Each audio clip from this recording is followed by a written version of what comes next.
Shalom Aleichem, Brouchim Habayim, et merci d'être là, votre présence. Merci à ceux qui ont organisé. Merci à Shmuel, à Shalom, qui a permis qu'on soit là réunis ce soir. Et Bezat Hashem, on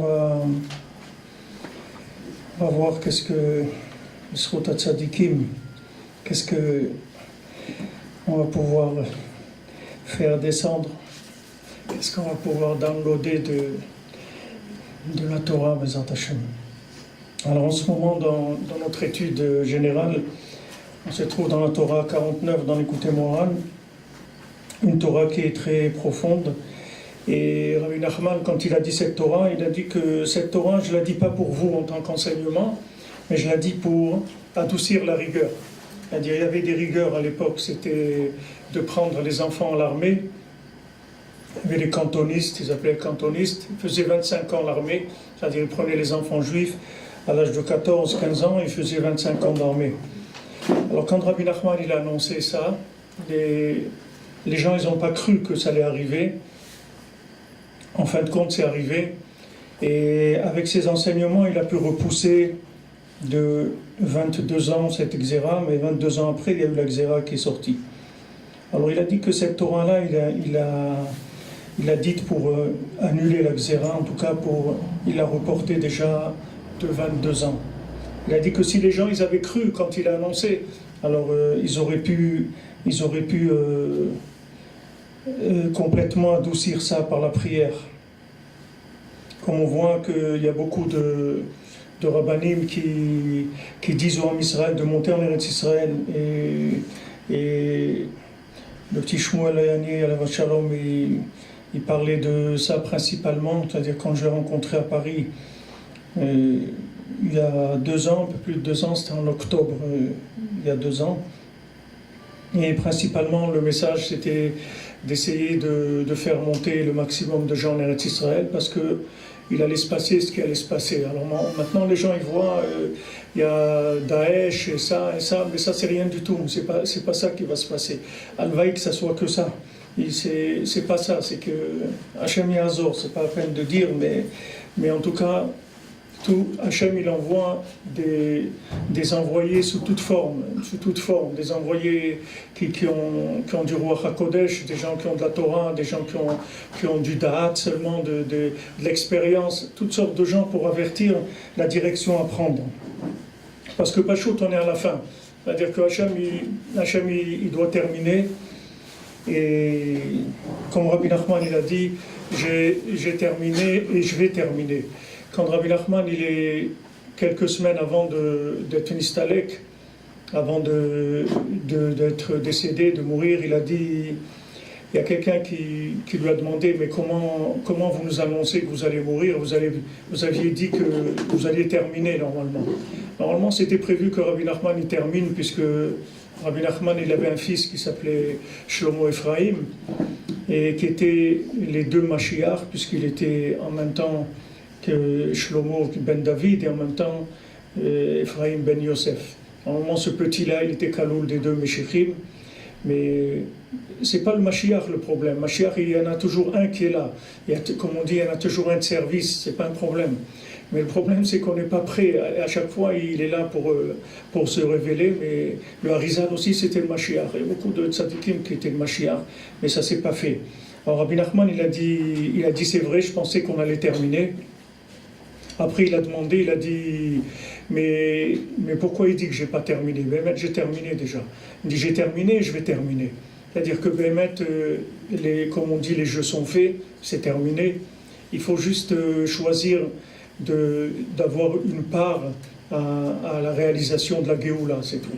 C'est-à-dire, on nous laisse prendre part, celui qui voudra, celle qui voudra, que ce soit des juifs, des non-juifs, celui qui voudra prendre part à la Géoula, les portes sont ouvertes et il va arriver un moment très proche où il n'y aura plus rien à faire, c'est-à-dire que ça sera une évidence et il n'y aura pas de part à prendre, puisque comme les Khamim ils ont dit, on ne reçoit pas des guérims à l'époque de Mashiach. C'est-à-dire quand Mashiach il va venir, il n'y aura pas une possibilité de dire ah bon, maintenant je veux adhérer à ces idées, elles sont extraordinaires.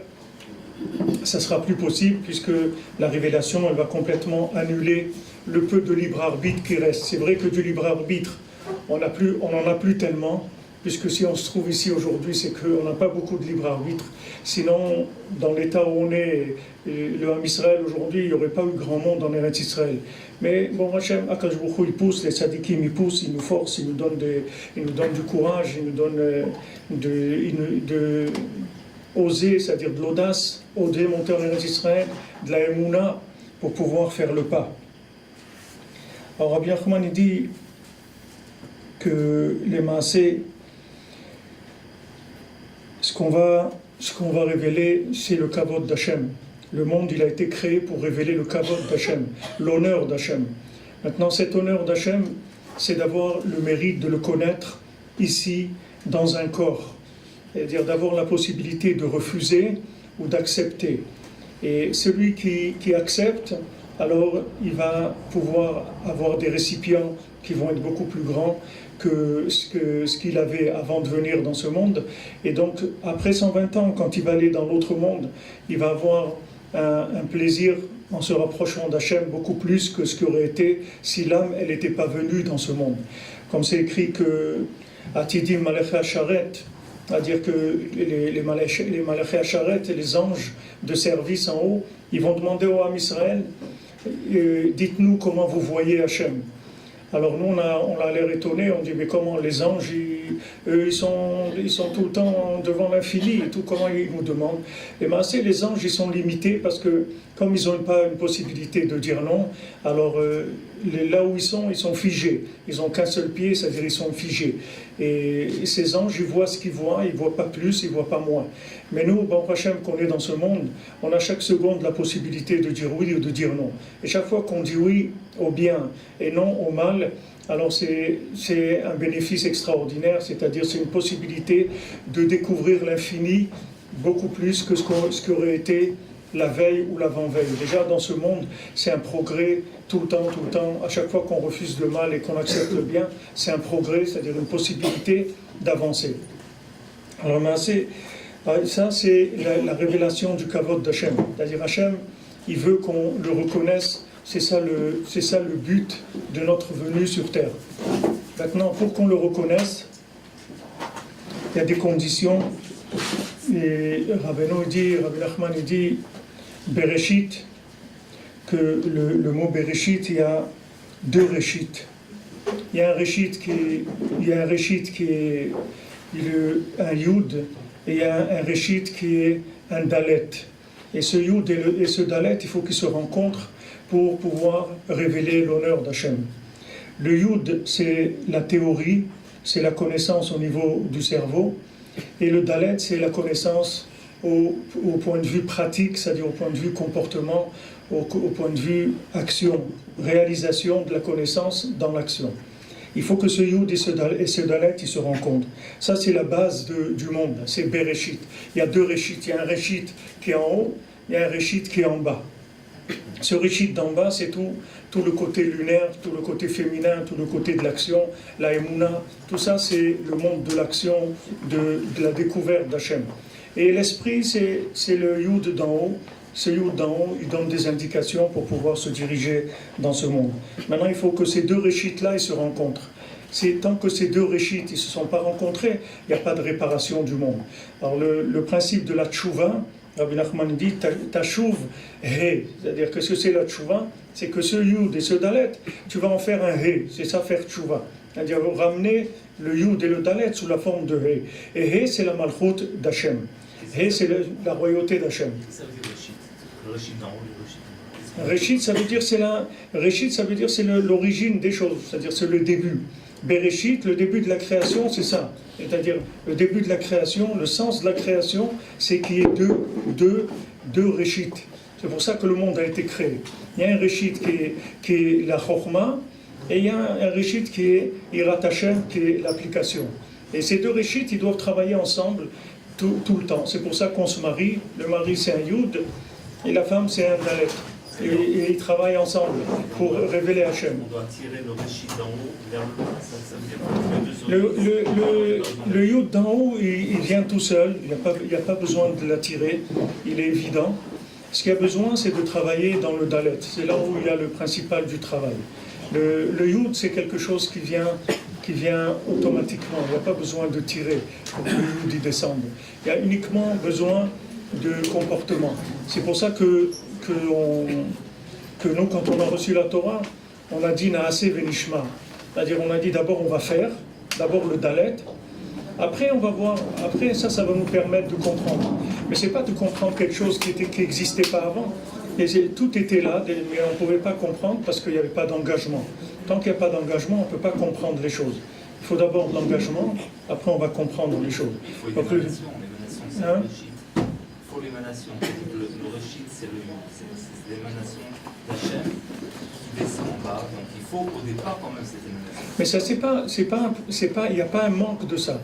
Rabbeinu dit que la nature des choses, c'est l'émanation d'Hachem. Ça, c'est naturel. Ce n'est pas notre travail. Nous, le principal, c'est de créer comment l'accueillir. C'est ça qu'on a besoin.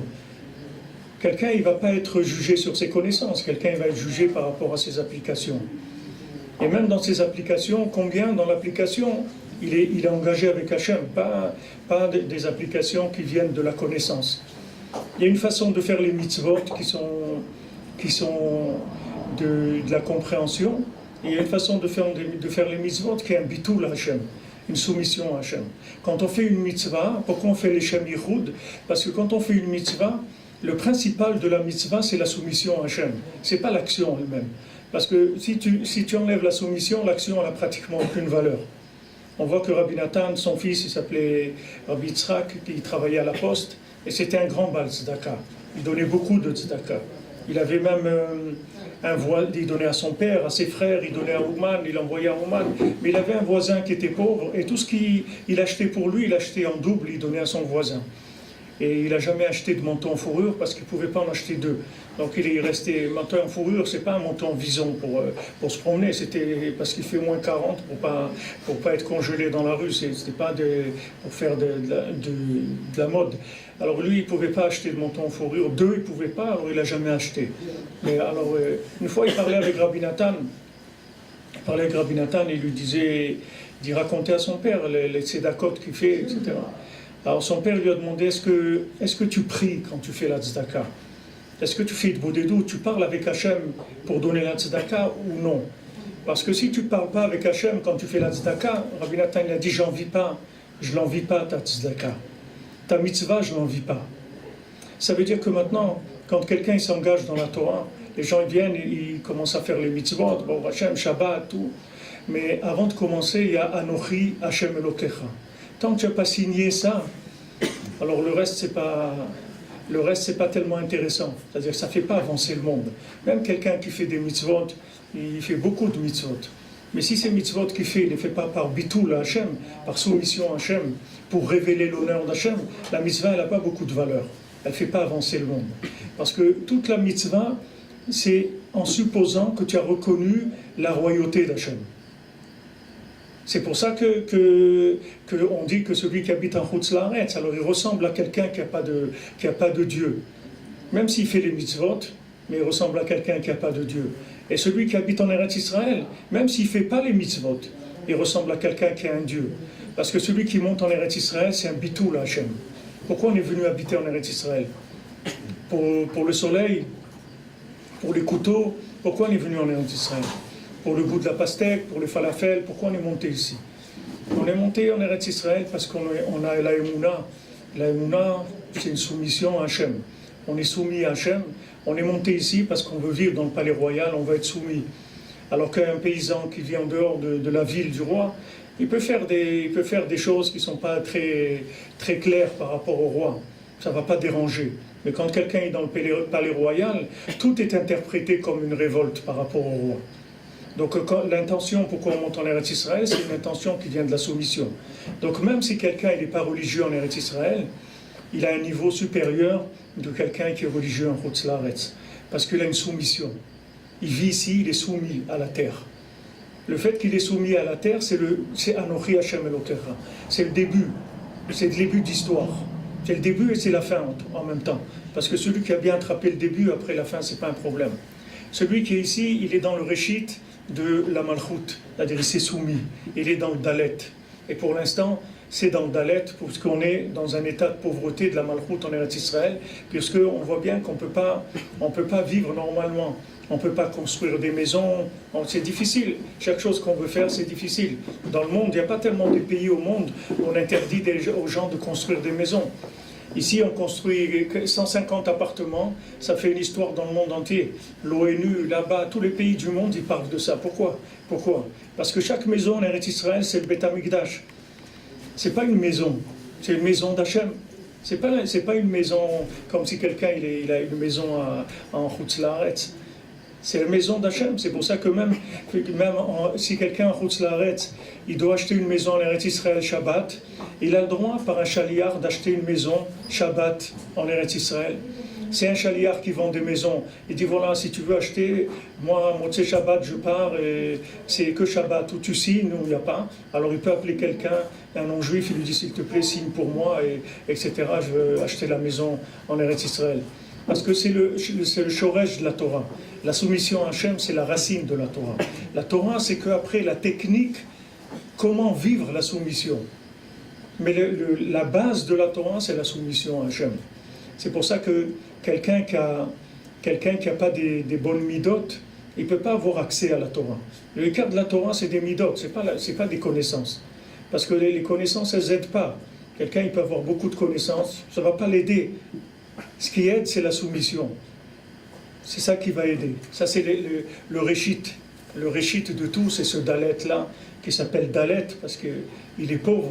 C'est-à-dire que ça vient de dalet, dal, comme en français on dit, quelqu'un, il a la dalle, il a faim. C'est-à-dire ça vient de là, ça vient du dalet. Ça vient de dalut, de la pauvreté. Alors la malchoute, elle est pauvre dans ce monde. La royauté d'Hachem, elle est pauvre. Et tout le jeu de Moshe Rabbeinu avec Akadosh Baruch Hu pour adoucir la rigueur, il est basé sur ça. Vous voyez que quand on a fait le veau d'or, alors Moshe Rabbeinu l'a intervenu, il a dit Hachem, regarde, à quoi ça sert si Chaz v'Shalom tu les élimines? Qu'est-ce qu'ils vont dire les Égyptiens? Ils vont dire que tu étais capable de les faire sortir d'Égypte, mais de les faire entrer en Eretz Israël, tu n'étais pas capable. Donc tu les as tués dans le désert.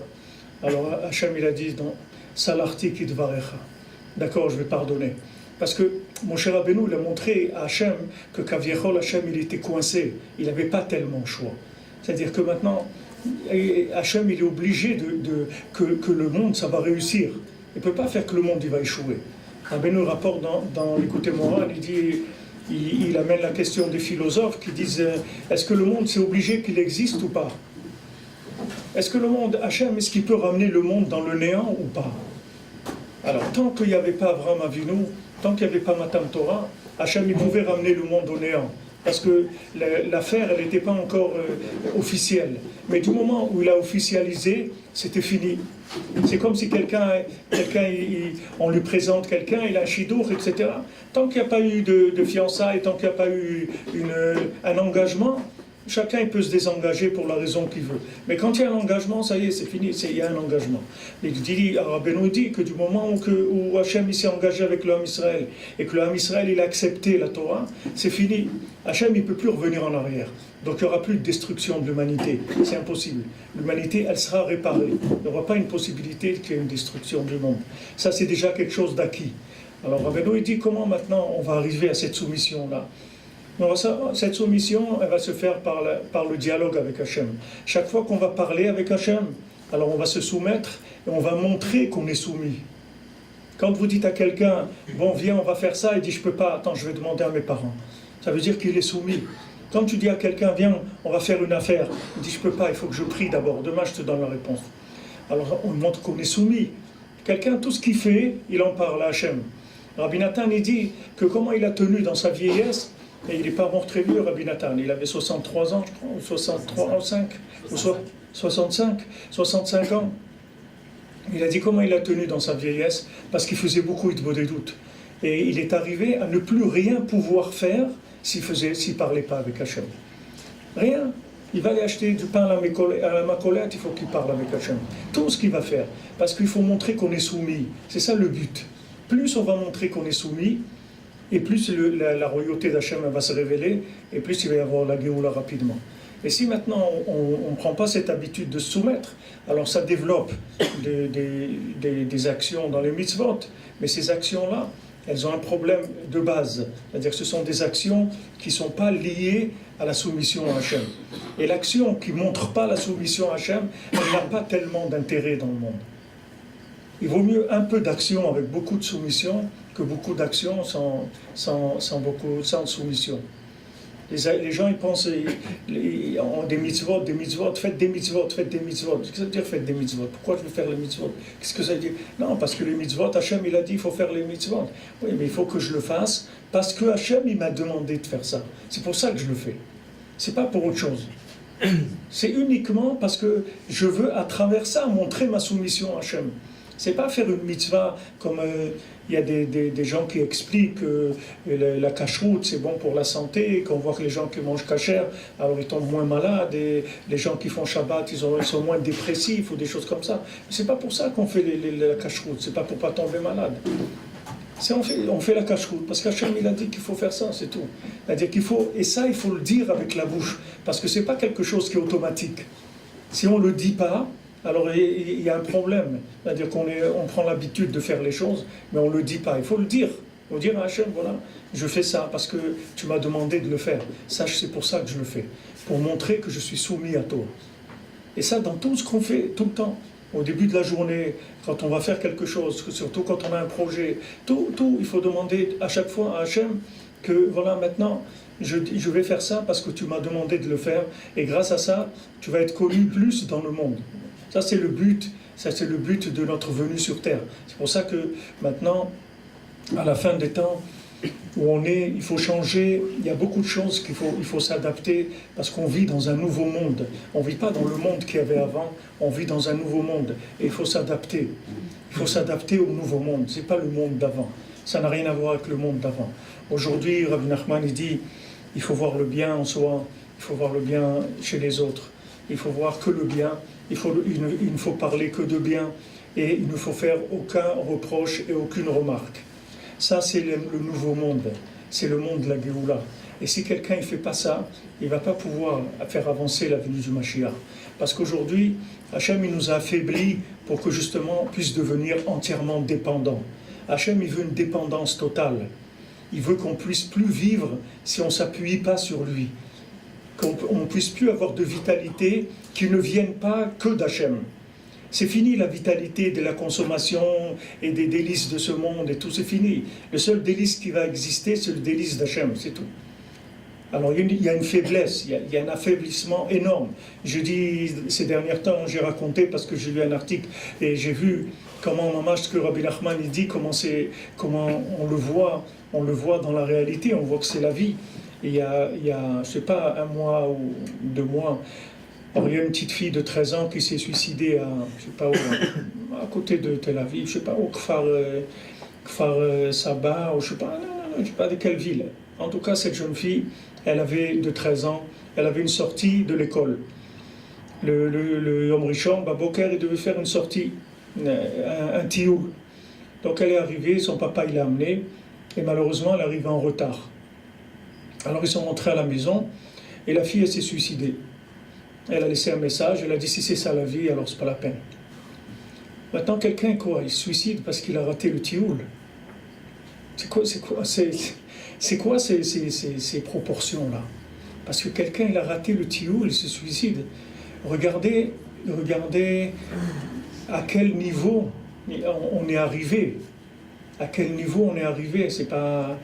C'est que quelqu'un il peut se suicider. Il y a une vie devant, il y a tellement de choses. Non, il y a une faiblesse. C'est-à-dire que maintenant, rater le tioul, ça veut dire que c'est comme si elle valait rien du tout. Il dit, bon, toi, tu vaux rien de toute façon. Même dans le tioul, tu n'as pas besoin de venir, etc. Alors la vie, elle ne vaut plus la peine. Sachez qu'aujourd'hui, et je sais pas ce que je vous dis, Béhémet, Ce que je vous dis, c'est pas exagéré parce qu'on le vit dans notre sang. C'est pas exagéré ce que je vais vous dire. C'est que vous pouvez tuer quelqu'un ou faire vivre quelqu'un avec une parole. Vous n'avez pas besoin de deux, vous avez besoin d'une, c'est tout. Vous pouvez dire une parole à quelqu'un que ça va le tenir toute sa vie, il va vivre que avec ça. Et vous pouvez dire une parole à quelqu'un que sur le moment, la vie elle est terminée pour lui.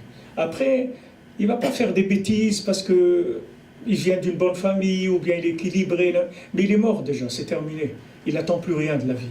Il attend que ça se termine, c'est tout. Et moi je connais des gens comme ça. Des gens qui attendent que ça se termine, c'est tout. Ils n'ont plus rien du tout qui les intéresse. Rien. Tout ça pourquoi? Quelques paroles déplacées, quelques remarques, quelques reproches, c'est terminé. Pourquoi Hachem nous a mis là? Parce qu'il veut qu'on dépende de lui. Et lui, c'est le bien, c'est que le bien. Hachem, c'est que le bien. Chez Hachem, il n'y a pas de mal. Le mal, il n'existe pas. Le mal, ça ne vient pas d'Hachem. Le mal, c'est uniquement quelque chose qui cache le bien. Mais le mal, il n'existe pas en soi. Donc tout ce qui s'alimentait par le mal, ou les méthodes du mal, ça ne marche plus. Mon cher Rabbeinu, Hachem, il lui dit, regarde, tu vas frapper le rocher, tu vas parler au rocher pour amener de l'eau. Et lui, il frappe le rocher. Alors Hachem, il dit à Moshe Rabbeinu, Aaron, vous ne rentrerez pas en Eretz Israël. Pourtant, c'est quoi frapper le rocher? Chachamim ils expliquent. C'est-à-dire que Moshe, il a utilisé le srout de ses mitzvot pour pouvoir amener l'eau. Hachem, il a dit, je ne veux pas de srout. Même le srout des tzadikim, je ne veux pas que tu utilises ça. Je veux que tu utilises la parole pour me sanctifier aux yeux du Ham Israël. Je veux que tu montres qu'avec la parole, on peut tout obtenir. Il n'y a pas besoin de lever le bâton. On va parler, c'est tout. Et on va y arriver en parlant. Alors Rabbi Nachman, il dit, il faut le faire, et de toute façon, il ne restera que ça. C'est la seule méthode qu'il y a. C'est un nouveau monde. C'est pas un monde, ça n'existait pas ça avant. Avant, ça marchait les coups de bâton. Aujourd'hui, ça ne marche plus. Ni avec soi-même, ni avec les autres. On n'a plus le droit d'utiliser cette méthode aujourd'hui. Aujourd'hui, la seule méthode qui existe, c'est le dialogue. Et quand maintenant on a envie de faire un reproche, parce qu'on vit encore dans une galoute de la Neshama, alors on se retient, c'est tout. On ferme sa bouche. Et on prie sur ça. Aujourd'hui, un autre problème, c'est que ce dialogue, il n'est pas tellement possible avec Internet. Tout le monde aujourd'hui se retrouve devant un écran d'or virtuel. Et ce dialogue-là, il n'est pas... Malheureusement, il empêche. Il n'empêche pas. L'Internet, c'est le keli de la Géoula. C'est avec ça que Mashiach va venir. L'Internet, c'est le keli de la Géoula. Tu veux le voir? Viens, je te montre des choses tous les jours. Tu vas voir des gens qui sont sortis, des gens qui habitent dans des villages en France, que le nom, tu ne l'as jamais entendu dans ta vie. Et ces gens-là, avec Internet, ils ont fait tchouva, ils font les brachot, ils se lèvent à 3h du matin, ils font 1 heure d'Itbodidut, ils vont tikkun haklali, ils vont se tremper dans la rivière au mikvé tous les jours. Et tu sais qu'ils connaissent aucune communauté, rien du tout. Ils savent rien. C'est rien qu'avec Internet. L'Internet, c'est un kéli de communication extraordinaire. Ça ne suffit pas, mais c'est un kéli de communication extraordinaire. Une parole va être dite à un endroit, et c'est comme ça qu'il va y avoir la Géoula, c'est un système d'accélération. Il va y avoir un moment une parole qui va être dite, et cette parole-là, elle va ouvrir la porte à quelques millions de personnes, et ça y est, ça va. Pourquoi? Même à l'ONU, le gars là de l'ONU, il dit, on dirait que Israël, ils essayent de gagner du temps. Mais c'est sûr qu'on essaye de gagner du temps. Parce qu'il va venir une parole, que d'un coup, on va être obligé de fermer les frontières d'Israël parce qu'on va avoir 200 millions de personnes qui vont vouloir venir habiter en Israël. On sera obligé de fermer les frontières et d'accepter les gens en compte-gouttes le temps de les intégrer. Ça va se faire en quelques heures, ça ne va pas prendre beaucoup de temps. Une parole qui va être dite et cette parole elle va ouvrir. Elle va ouvrir complètement le cœur des gens et les gens ils vont se rendre compte où on est. Regardez ce qu'il y a, Eretz Israël, la Torah, le Tzadik, on y va. On y va, ça va se faire très très vite. C'est pour ça qu'on gagne du temps. Ben, on gagne du temps. Parce que chaque jour qui passe, c'est une victoire. C'est-à-dire le terrain, il se prépare. Alors Eretz Israël elle-même, elle représente ça, puisqu'Eretz Israël, c'est un concentré de bien. Eretz Israël, c'est un concentré de bien. Vous voyez, en Eretz Israël, on l'a étudié cette semaine, on parlait de ça, qu'ils ont vu que par exemple, à Jéricho, il y a des bananes qui poussent, et juste à côté, il y a des pommes qui poussent. Mais maintenant, dans le monde, ça n'existe pas qu'à 2 km, vous pouvez planter des bananes et des pommes. Ça n'existe pas dans le monde. Il Il y a un pays où on fait des bananes, il faut des centaines de kilomètres pour aller planter des pommes. C'est un autre climat complètement. Ici, le climat, il n'y a pas de climat. C'est parce que juste à côté, vous pouvez avoir deux climats complètement différents. Pourquoi? Parce que la terre d'Israël, c'est un concentré de terre. C'est un concentré de la terre. Ce n'est pas la terre comme en Chutz La'aretz. C'est un concentré du principe de la terre.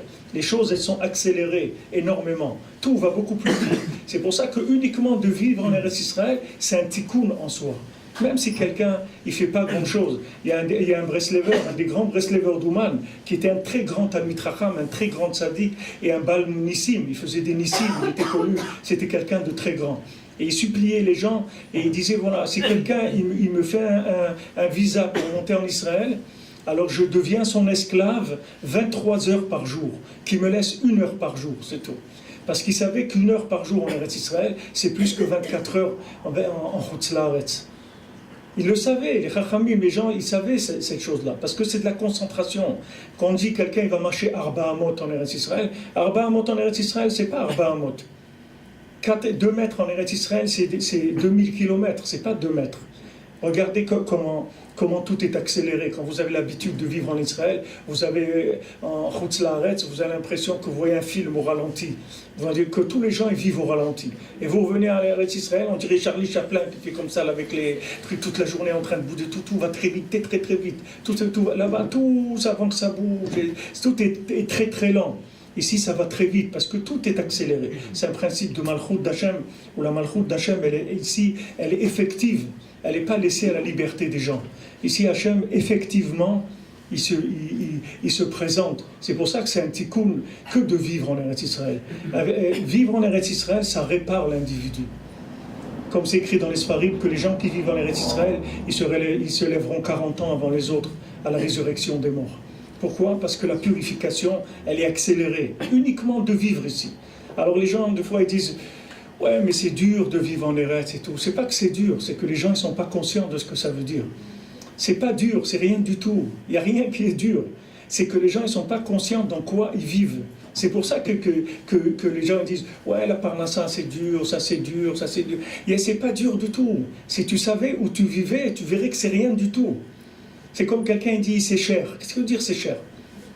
Qu'est-ce que tu as acheté pour dire c'est cher? Si tu as acheté un truc en plastique, alors c'est cher. Si tu as acheté un diamant, c'est pas cher. Ça dépend ce que tu achètes. Il faut que tu saches d'abord ce que tu achètes. Une fois que tu sais ce que tu achètes, tu vas voir que c'est pas cher du tout. C'est pas cher. Même les gens qui disent ouais, mais en Israël, c'est pas. Quand on était en Chutz La'aretz, on avait une meilleure parnassa. Une meilleure parnassa de quoi? Parnassa de quoi? À quoi ça sert la parnassa si tu vis pas? À quoi ça sert? Comme ce qu'ils disent, il y a un chirurgien, il a bien fait l'opération, il dit l'opération elle a réussi, mais le patient il est mort. Mais l'opération, nous on a bien fait l'opération, elle a bien réussi. Mais le but de l'opération, c'est que la personne elle vive, c'est pas qu'elle meure. On n'est pas là en train de faire des concours d'opération. Alors quelqu'un il a Chutz La'aretz, il a la parnassa. Mais qu'est-ce qu'il fait avec la parnassa? Qu'est-ce qu'il fait? Ok, parnassa. Alors nous, la vie, c'est quoi? Il n'y a pas de malchut d'Hachem. Qu'est-ce que tu vis avec quoi? La vitalité, c'est malchut d'Hachem. Comme Rabbeinu dit, David Melech Israël, Chai vekayam. David Melech Israël, la malchut, c'est Chai vekayam. C'est ça qui donne la vie. C'est ça qui donne le maintien. C'est la malchut, c'est la royauté d'Hachem. Et la royauté d'Hachem, c'est quoi? C'est la soumission. Tu dois vivre, il faut que tu te soumettes. Ici, c'est une terre de soumission. Eretz Kenaan, Eretz Shelachna'a, c'est une terre de soumission. Tu viens ici pour te soumettre. J'ai vu hier dans une lettre pas une lettre, un journal comme ça qu'un Breslever il a écrit, il s'appelait Rav Friedman. Il est monté en Eretz Israël en 1900. Et il raconte comment en 1900 il est monté dans tout son périple pour monter en Eretz Israël. Et il dit que quand il est arrivé au Kotel, il était quelques jours au Kotel, il était très triste. Alors il a rencontré là-bas un Breslever qui s'appelait Rav Shlomo Wexler. C'était un très grand Talmid Chacham, mais quelqu'un de très grand, quelqu'un qui n'avait jamais vu. Il vivait en Israël, il n'avait jamais vu les pièces, il ne connaissait pas les pièces de monnaie. Quand il allait à Méron, sa femme lui préparait un petit sachet, elle lui disait oh, ça tu donnes pour aller, tu donnes ce sachet pour revenir. Il ne connaissait pas l'argent, il ne savait pas ce que c'était. C'était des gens, des malachim, des gens. Alors il lui a dit quand tu reviens en Eretz Israël, on tombe complètement. Il dit c'est normal que tu sois triste.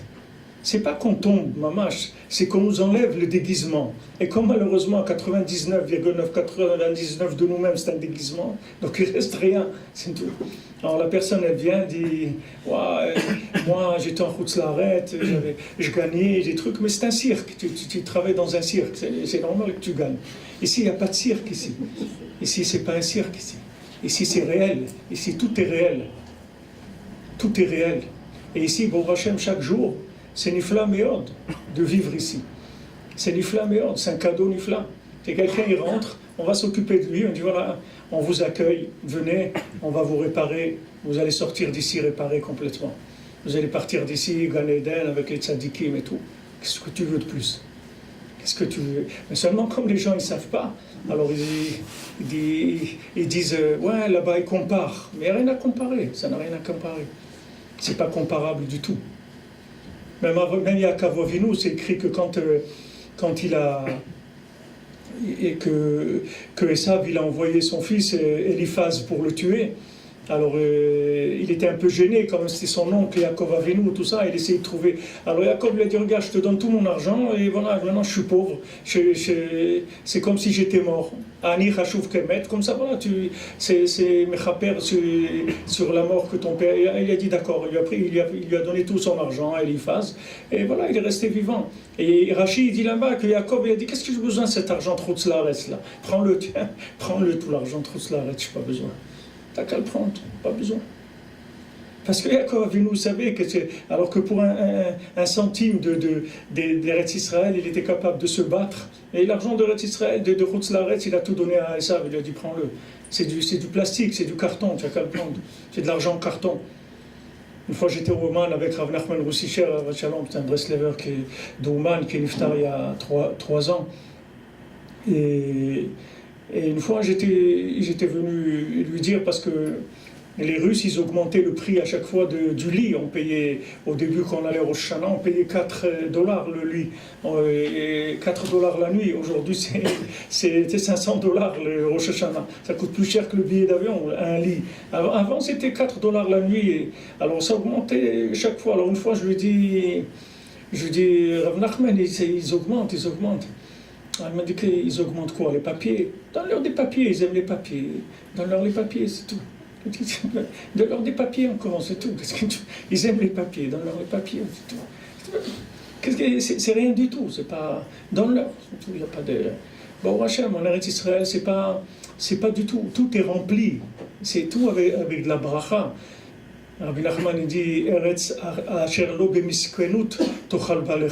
c'est une terre où tu ne manges pas le pain dans la pauvreté. Alors Rabbi Nachman dit en Eretz Israël tu vas manger que du pain, mais c'est pas parce que tu es pauvre, parce que tout ce que tu manges ça va te rassasier. Tu vas te sentir rassasié, ça va te remplir parce que c'est du pain vivant. C'est pas du pain en carton, c'est du pain vivant. Il y a des neshamot dans le pain, ça te rassasie de l'intérieur.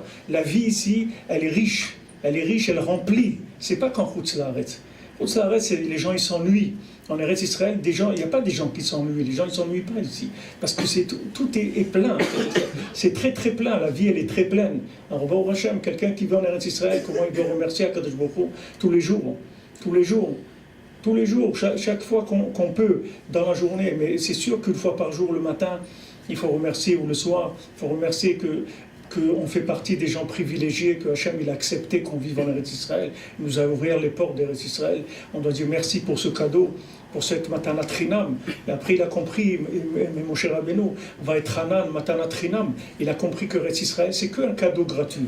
Il n'y a personne qui peut avoir accès à Eretz Israël en disant j'ai payé le billet. Une fois il y avait 2 élèves qui parlaient devant Rabbi Nachman, un disait Bezant Hachem, je prie pour Zoré d'aller en Eretz Israël. Et un autre, il lui a dit, mais qu'est-ce que ça veut dire que tu pries pour être Zoré? Achète un billet et vas-y. Alors Rabbi Nachman, il a dit, celui qui a dit achète un billet, vas-y, il n'ira jamais en Eretz Israël. Et celui qui a dit, je prie pour être Zoré, alors celui-là, Bezat Hashem, il va aller en Eretz Israël. Et ça a été comme ça. Parce que il n'y a pas, Eretz Israël, c'est pas j'achète un billet. Ici, pour rentrer ici, il faut un visa. C'est pas un visa d'en bas, c'est un visa d'en haut qu'il faut, c'est pas d'en bas. Il n'y a pas ici, je vais monter. Il n'y a personne qui veut dire, je vais monter. Si d'en haut, on ne lui donne pas le visa, ça veut dire que sachez que si vous êtes là, Et si on est là, et si on reste là, et si on vit ici, c'est que chaque jour, Hachem, il est content qu'on soit ici. Et il est d'accord qu'on soit ici. Parce que s'il n'était pas d'accord qu'on soit ici, on ne serait pas là. On est dans le palais du roi, on est dans un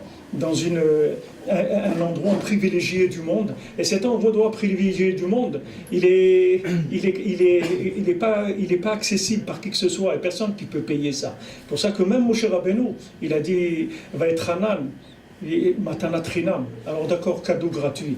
Et Rabbi Nachman, il dit, toutes les tfilotes qu'on fait, même les tzadikim, il ne faut pas qu'ils prient par le srout qu'ils ont, uniquement par Matanat Chinam. Il faut toujours demander cadeau gratuit. Parce que quand vous demandez cadeau gratuit, vous faites connaître Hachem. Vous faites connaître Hachem dans le monde. Vous voyez la différence entre Hanouka et Pessah. Pessah, quand on fait le Hallel à Pessah, on ne fait pas Hallel Shalem. On ne fait pas entier le Hallel. Mais à Hanouka, on fait le Hallel entier. Parce qu'à Pessah, les gens qui sont sortis, c'était des gens qui étaient à la limite de ne pas sortir. Puisque au moment de l'ouverture de la mer, alors il y avait des accusations, on dit mais attends, ceux-là ils font Avodazara, et ceux-là ils font Avodazara, les Égyptiens font Avodazara, et les Juifs aussi font Avodazara. Pourquoi tu veux leur faire un miracle à eux et pas aux Égyptiens? Il y avait une discussion. Mais le bisrout, la émouna qu'ils ont eu, Hachem il a dit par la émouna qu'ils ont eu, je vais leur faire les nissim. Parce qu'ils n'ont pas posé de questions. Ils n'ont pas posé de questions. Mon cher Rabbeinu, il dit demain, à minuit, on part. C'est où? On part. Il n'y a personne qui a commencé à dire, si, il y en a, 80% ils sont restés en Égypte.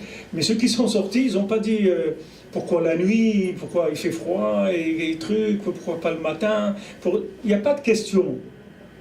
Si quelqu'un il est conscient que c'est un cadeau du ciel, il n'a pas de questions. Les gens qui ont des questions, c'est des gens qui croient que ça leur revient. Les gens qui croient, une fois, Rav Gaba et Shikhi, Rav Gaba qui se trouve à Tzfat, et qui était à Aix-les-Bains avant, alors une fois il m'a dit, Atit Dada la Réchoute, ne te fais pas connaître pour rien, c'est-à-dire ne te fais pas connaître pour rien. Alors il m'a raconté un massé, il m'a dit, on voit cette Mishnah-là, qu'il y avait quelqu'un en France, il a été se plaindre parce qu'il ne touchait pas assez d'allocations familiales. Alors il a été au bureau des allocations familiales, il dit c'est pas normal, voilà, j'ai tant d'enfants, et trucs et tout, vous ne me donnez pas assez. Alors ils ont calculé et ils ont dit c'est vrai, il y a une erreur, on vous a donné trop ces dernières années. Donc maintenant on va les arrêter et vous allez rembourser tout ce que vous a donné avant. Pourquoi il dit maintenant, qu'est-ce que tu viens? Des gens, ils te donnent tous les mois de l'argent. Qu'est-ce que tu as fait pour ça? Rien du tout. Qu'est-ce que tu vas aller venir dire non? Et il me revient plus, j'ai le droit à plus. Tu as droit à rien du tout. À quoi tu as le droit? Tu es en Eretz Israël, tu crois que tu as le droit d'être ici? Tu n'as pas le droit d'être ici. Tu as un droit, tu peux amener des preuves que tu as le droit, d'après les critères qu'Hachem il demande pour être en Eretz Israël, tu remplis ces critères, tu ne remplis pas, alors reste tranquille, ce qu'on te dit, tu dis merci mon Dieu, c'est tout. Qu'est-ce que tu as demandé? Tu as quelque chose à demander. Tu as quelque chose à demander. Tu peux prouver que même Moshe Rabbeinu il a dit Matanat Chinam. Qu'est-ce que tu veux toi dire non, Magi Ali, Magi Alecha, rien du tout. Qu'est-ce que c'est Magi Alecha? Magi rien du tout. Magia, quand t'as laissé rentrer, alors ne te montre pas, rase les murs, qu'on te remarque pas trop, parce que sinon on va t'éjecter. Rase les murs, c'est tout. Les gens, ils viennent ici, ils sont pas d'accord. Ils disent, ouais, mais moi, à Paris, je gagnais 45 ou 50 euros de l'heure. Ici, je gagne 5 euros de l'heure. Mais tu n'es pas dans le même endroit, tu comprends pas.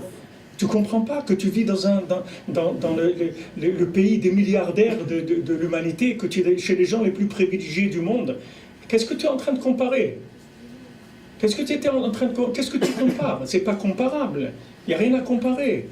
Si tu es conscient de ce que c'est Eretz Israël, tu vas dire merci mon Dieu, tout ce que tu me donnes. J'ai rien à dire, je te remercie. J'ai rien à dire. Qu'est-ce qu'il faisait David Ameller? Il dit, Hachem lui disait, tu veux quelque chose? David dit, je veux rien.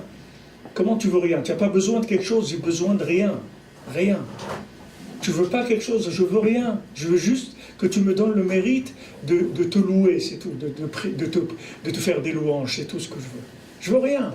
Et pourtant, David Ameller, il y a un rav qui a dit, les deux hommes qui ont le plus souffert dans le monde, c'est David Ameller et Rabbi Nathan. Il dit, il n'y a pas des gens dans le monde qui ont été persécutés comme ça. Et David Ameller, Hachem lui dit, il te manque quelque chose, il me manque rien. Tu veux quelque chose, je veux rien. Je veux être avec toi, c'est tout, je veux rien. Je suis là avec toi, c'est tout ce que je veux. Qu'est-ce que je voulais? Je dois être ici en Eretz Israël, c'est tout. Moi j'ai un oncle à la Vachalon qui habitait qui est venu du Maroc. Il habitait dans un petit village, Arzila, un tout petit village, il parlait l'espagnol, comme ça, à côté de Tétouan, tout ça. Et il a fait sa Aliyah en Eretz Israël. Ils ont fait la Aliyah, ils sont arrivés ici.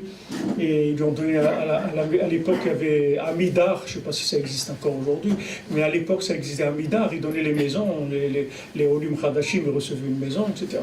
Alors, ils ont eu leur maison, ils sont arrivés, ils ont monté, ils ont aménagé et tout. Lui, il est monté, il y avait un matelas, il s'est couché par terre, il a fait schéma, et il est parti, c'est tout.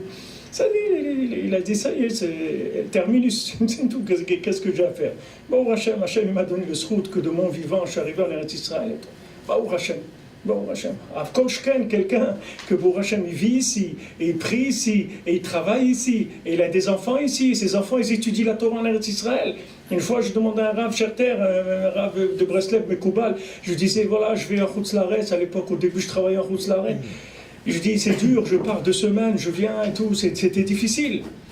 Alors il m'a dit, parce que tu ne sais pas ce que c'est d'avoir des enfants qui étudient la Torah en Eretz Israël. Si tu savais ça, tu aurais été rampé par terre pour aller chercher la Parnassa.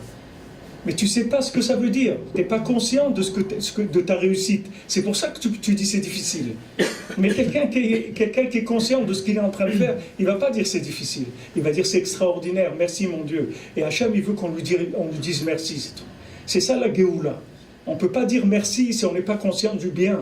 Si vous faites pousser quelqu'un avec des reproches, il ne peut pas dire merci. Comment vous voulez qu'il dise merci? Si vous l'avez, à chaque fois vous lui dites « Ouais, pourquoi tu fais ça tordu? Pourquoi tu fais ça tordu ?» Comment vous voulez qu'il dise merci? Il ne peut pas dire merci. Il n'a pas envie de vivre, Bichlal. Je vous dis, il n'y a pas besoin de beaucoup de réflexion. Rav Gershon, on avait Shalom qu'on avait à la Yeshiva d'Aix-les-Bains.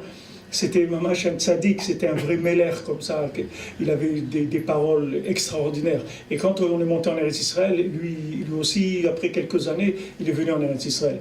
Et une fois, je l'ai rencontré à Yerushalayim, et alors il m'a demandé, qu'est-ce que tu deviens? Alors je lui ai dit, j'essaye de devenir mieux. Alors il m'a dit, tu étais déjà pas mal. Alors quand ce mot-là, mais c'est avec ça que je vis. J'enlève tout, je laisse que ça. Je dis, lui, il est normal, c'était un rab, il a rapproché des milliers de gens à la Torah, il m'a dit que j'étais pas mal, ça me suffit. Qu'est-ce que j'ai besoin d'autre? J'ai besoin d'autre. Tout le reste, c'est du mensonge, c'est tout. Tout le reste, c'est du mensonge. Un mot, ça suffit. Un mot, ça sauve quelqu'un. Je vais finir avec ça. Je vais vous raconter un massé que j'ai raconté plusieurs fois, pour ceux qui n'ont pas entendu. Le Rav Sherter, il a raconté ça, qu'il y avait un chassid à Londres qui avait été dans un bureau de change. Il était sorti avec des grosses sommes d'argent en espèces sur lui. Alors il marchait le soir dans la rue et il y a 3 ou 4 goïms comme ça, des jeunes qui viennent et qui le braquent, qui lui disent donne-nous ton argent, etc. Alors il a vu celui qui était le chef. Il lui a dit, je peux te parler 1 minute. Alors il a dit, qu'est-ce que vous voulez, etc. Il lui a dit, de quoi vous avez besoin? Pourquoi vous faites ça? Il dit, non, on a envie de boire une bière et on n'a pas d'argent, c'est tout. C'est pour ça qu'on fait ça. Il dit, pas de problème, pourquoi vous ne demandez pas? Lui, il croyait qu'il savait qu'il avait des millions sur lui. Alors il leur a donné ce qu'ils avaient besoin pour la bière, shalom. Et après, il lui a dit, tu sais, c'est dommage que tu fais ça. Parce que toi, tu es quelqu'un de bien. C'est dommage que tu fasses ça. Et voilà, il est parti. Alors le lendemain, il était en train de prier à la synagogue, et ce jeune goy-là, il le cherche. Il vient dans la synagogue, c'est un Stibler à Londres, à la Basse-Satmer, où il y a des gens qui prient tout le temps. Alors il est venu, il a cherché le Rav, et il l'a trouvé, et il lui a dit, voilà, je voulais vous rembourser l'argent que vous m'avez donné hier, et je voulais vous dire que j'ai décidé que je ne vais plus jamais voler. Il dit, vous savez pourquoi? Parce que vous êtes la première personne dans ma vie qui m'avait dit que je suis quelqu'un de bien. Parce que vous m'avez dit ça, alors je ne vais plus voler, c'est fini. Maintenant, je me comporte honnêtement. Regardez quelqu'un, que c'est un jeune délinquant, un jeune qui va braquer des gens. Quelqu'un lui a dit cette parole-là, il l'a montée, la personne elle a envie de devenir vraiment dans la réalité quelqu'un de bien. Parce qu'il lui a dit, t'es quelqu'un de bien, il lui a fait confiance, il voit un rave comme ça et tout qui lui dit ça. Il dit, cet homme-là, s'il m'a dit ça, c'est pas Stam, il n'était pas obligé de me le dire. Regardez, une parole positive, elle peut changer la vie de quelqu'un, et une parole négative, qu'est-ce qu'elle peut faire? Et bien, je vais terminer avec ça, que je vous ai parlé du petit Chouel à la Vachalon. Il y a après des gens qui veulent savoir beaucoup mieux vous parler que moi. Mais en tout cas, sachez que moi, quand je l'ai rencontré, il m'a vraiment donné des forces extraordinaires, parce qu'il avait cette chose-là que de voir que le bien chez la personne. Mamash, que le bien. Et il arrivait à vous persuader que vous êtes bien. Vous sortiez de chez lui, vous êtes persuadé que vous êtes quelqu'un de bien. Et en même temps, vous vous rendez compte que jamais vous avez cru que vous étiez quelqu'un vraiment de bien. Même tout ce que vous faites et tout, il y a toujours des trucs comme ça, et peut-être pas ça, c'est peut-être pas vrai, c'est peut-être pas ci, c'est peut-être pas ça. Comme Rabbi Nachman, il a dit à Rabbi Nathan, il dit, tu crois pas en Dieu. Alors Rabbi Nathan, il dit quoi? Moi je crois pas en Dieu, j'ai pas d'émouna. Il dit non, tu n'as pas la émouna en toi. Si tu n'as pas d'émouna en toi, tu peux pas croire en Dieu. Comment tu vas croire en Dieu si toi tu ne crois pas que tu es bien? Comment tu vas croire que Hachem il est bien? Toi tu ne crois pas que tu es bien, tu es une créature d'Hachem, tu ne crois pas que tu es bien. Comment tu vas croire qu'Hachem il est bien? C'est impossible. Alors commence par avoir confiance en toi d'abord. Crois en toi. C'est pour ça qu'on doit s'entraider. S'entraider, ça veut dire qu'on doit se faire des compliments, même s'ils sont faux, je vous le dis. Même si vous faites des compliments qui sont faux 100%, c'est pas grave. C'est pas grave, parce qu'on a besoin aujourd'hui, c'est de la musique du compliment. C'est pas de la réalité du compliment. On a besoin de la musique qui passe dans le compliment, même s'il est faux. Il n'y a pas besoin que ça soit vrai. Il n'y a pas besoin que ça soit pas vrai. De dire à quelqu'un, oh, tu es bien habillé aujourd'hui, c'est des trucs. Même s'il est habillé comme un clochard, c'est pas grave. Parce que ce qu'elle a besoin d'entendre, c'est cette musique-là. Cette musique-là nous donne envie de vivre. Et Bezat Hashem, ceux qui veulent écouter cette étude-là, je vous dis juste quelques mots, mais vous verrez ici que c'est le chant, ce chant-là que Rabbi Nachman dit que Mashiach il va révéler un chant. Ce chant-là, il vient de ça. Il vient des gens, ils vont avoir envie de chanter. Az Yashir Moshe, pourquoi c'est écrit, regardez Rashi, il dit pourquoi c'est Yashir, son cœur, il lui a donné envie de chanter. C'est pas que, il dit pourquoi c'est écrit Az Yashir, c'est pas que Moshe Rabbeinu l'a calculé qu'il va écrire une chanson. C'est que son cœur, il s'est mis à chanter. De quoi? De voir les chassadim d'Hachem. Alors son cœur, il s'est mis à chanter. Quand vous faites un compliment à quelqu'un, c'est une musique d'Hachem. Vous faites vibrer chez lui la présence d'Hachem qui est en lui. Et ça lui donne envie de faire le bien. Et si maintenant, même si votre compliment, il est faux, à force de lui dire « t'es bien », il va se rendre compte qu'il est bien. Il va découvrir le bien qu'il y a en lui. Et ça, c'est la clé de la Géoula. Et ça, c'est la méthode finale. N'essayez pas autre chose, ça ne va pas marcher du tout. Je vous le dis, ça ne va pas marcher du tout.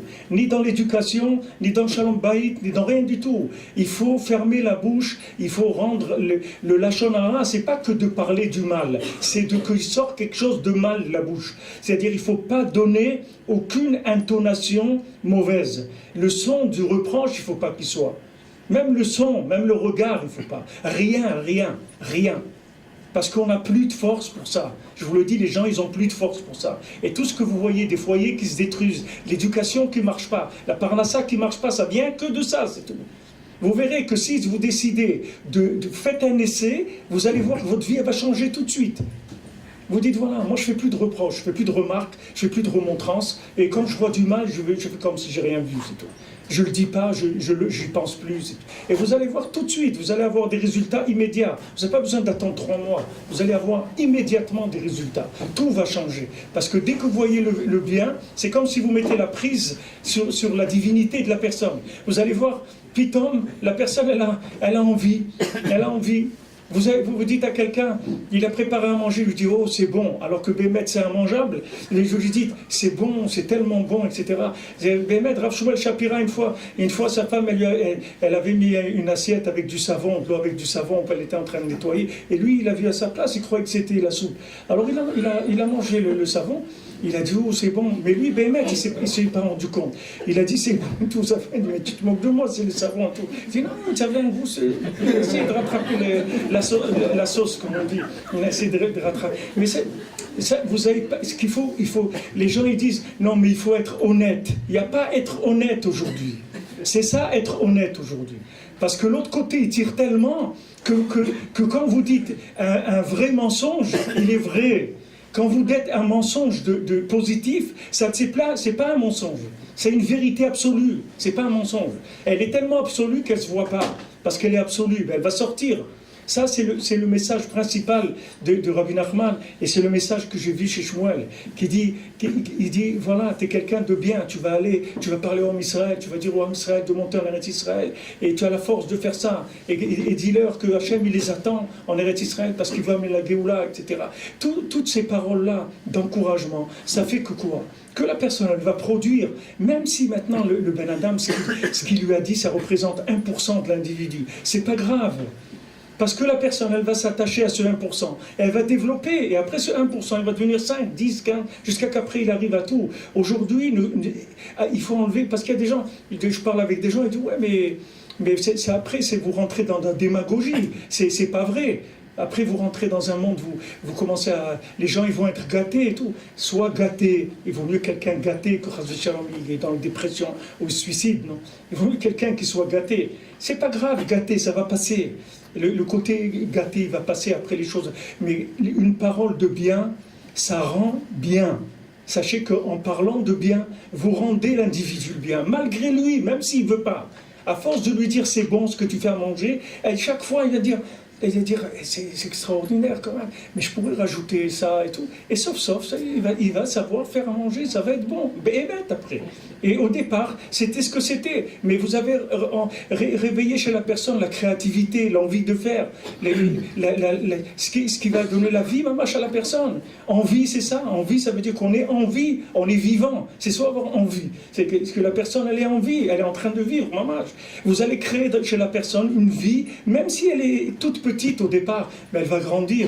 Elle va grandir, ça c'est le sort de la Géoula. C'est ça que Rabbi Nachman il a amené. Et sachez que tous les autres chemins, vous verrez qu'ils vont disparaître. Il ne restera que ça, c'est tout. Alors autant commencer tout de suite et vous verrez des résultats immédiats dans votre vie. Vous allez que votre vie elle va changer. Vous ne comprenez même pas pourquoi ça change tellement vite. Parce que c'est ce qu'on entend. C'est ce qu'on entend, c'est-à-dire ce qui compte, c'est ce qu'on entend, et on attend tous cette musique-là. Ça, c'est le chant du Mashiach. Le chant du Mashiach, il va nous montrer qu'on est tous des tzadikim. Comme on dit que Hachem, il va montrer aux tzadikim qu'ils ont fait des montagnes de mitzvot, alors que vous croyez qu'ils n'avaient rien fait du tout. C'est ça qu'il va montrer Mashiach. Mashiach, il va montrer aux gens que c'était des tzadikim. Il va dire à quelqu'un, quoi, tu es monté en Eretz Israël, toi, à cette époque, tu as laissé nos gens sur Marne, les trucs, tu es monté en Eretz Israël, mais tu es un tzadik. Tu es un tzaddik, et qu'est-ce que tu avais en Eretz Israël? Il dit, ben voilà, je ne savais pas parler l'hébreu, alors ils m'ont donné, j'ai fait caissier dans un truc, mais il dit, mais toi, tu as des diplômes, tu es professeur et tout. Il dit, ouais, mais je suis en Eretz, tu sais pas ce que ça veut dire d'être en Eretz. Tu sais pas ce que c'est la vie en Eretz. La personne, elle fait des choses qu'elle-même, elle n'est pas consciente. Parce que uniquement vous avez développé le bien.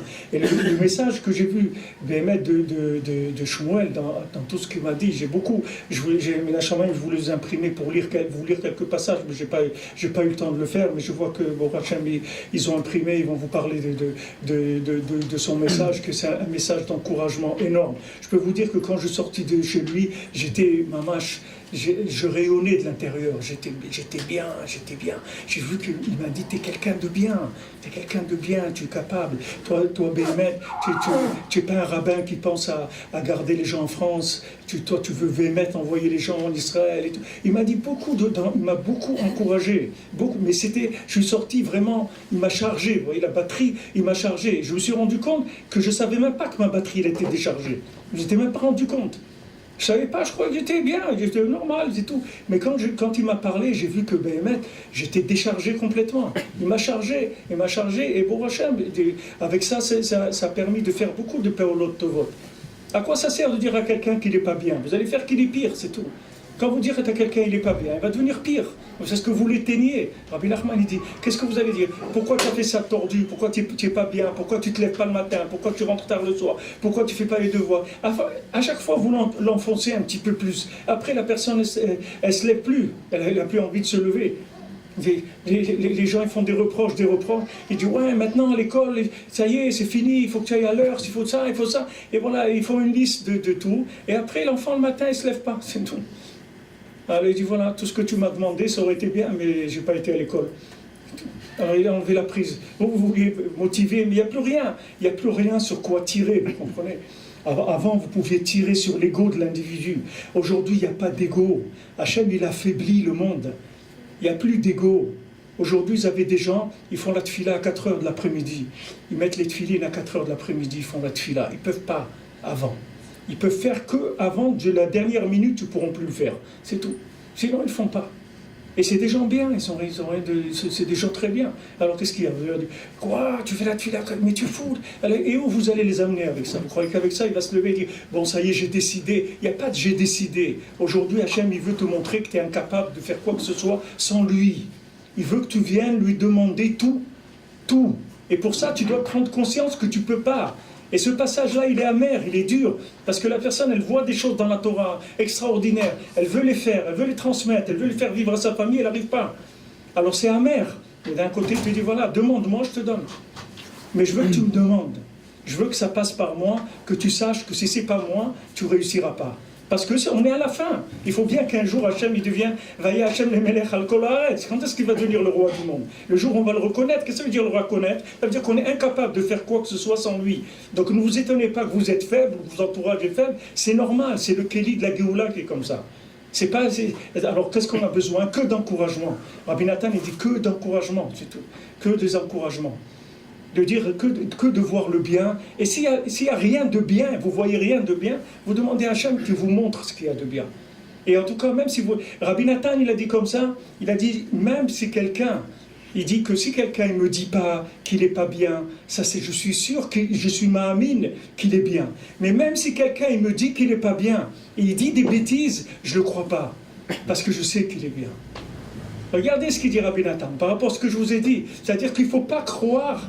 Il ne faut pas croire tout ce qui n'est pas bien, il faut dire c'est du mensonge. Le vrai, ce qui est bien, c'est ça le vrai. Vrai, c'est bien. Mal, c'est du mensonge, c'est tout.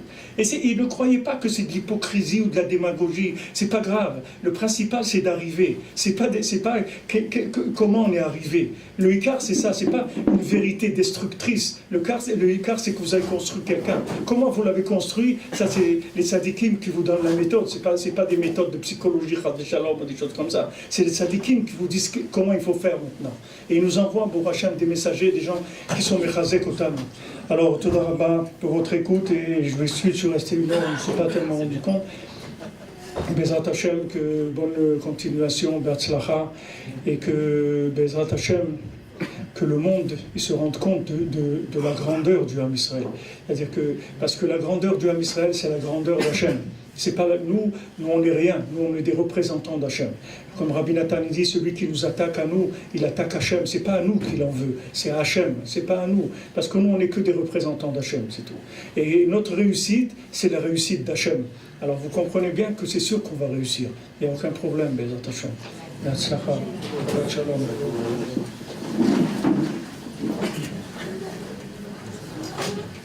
Rav Avraham Efra, il a introduit un petit peu le but de la création de cette choule. C'est un peu difficile de parler derrière Avraham, mais on va essayer. Cette choule, on l'a faite parce qu'on nous a demandé de la faire. Il y a des petits fascicules qui sont sur chaque chaise et qui vous expliquent qui était Shmuel. Shmuel, c'était un tzaddik. Je ne vais pas vous parler de Shmuel parce que sa vie, elle est écrite sur ce fascicule et puis c'est facile sur internet aujourd'hui de voir les différentes vidéos qui ont été faites en France, etc. Shmuel, il nous a amené une petite équipe ici. Il y a beaucoup de gens qui sont autour de Shmuel à travers le monde. Et pour ses plus proches, dont on a le srout et la chance de faire partie, eh ben on est ici en Eretz Israël. Merci beaucoup. Et comme l'a dit Avraham, Shmuel, ce qu'il faisait, c'est pas compliqué. Il arrivait à prendre quelqu'un et à le monter complètement.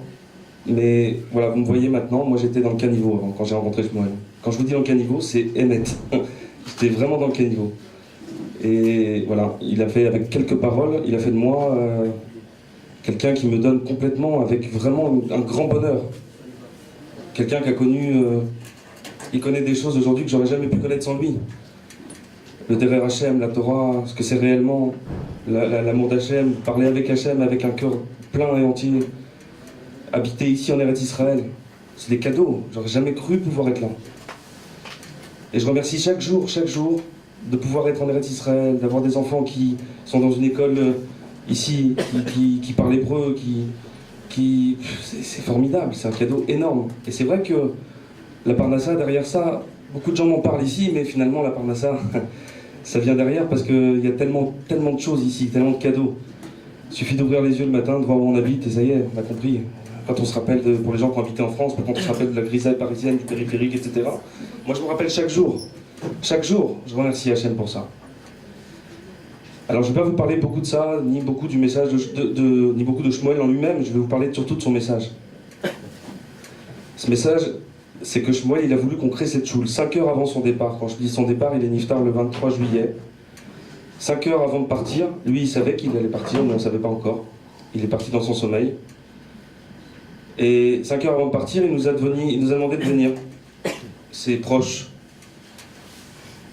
Il nous a dit 2 choses. La première chose, ça reste gravé dans mon esprit, puisqu'il nous a dit qu'Hachem était véritablement méritant d'avoir avec Hachem en nous son avenir. Quand il dit Hachem en nous, c'est la Emouna. Son avenir, c'est son message. Son message qu'il a voulu laisser. Et c'est le message pour la Géoula, c'est ses mots. C'est le message pour faire venir cette Géoula, pour le Mashiach et pour la libération du peuple juif et du monde.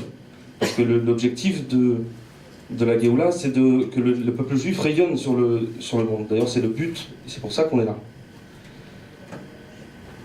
Shmuel, il nous a donné une méthode.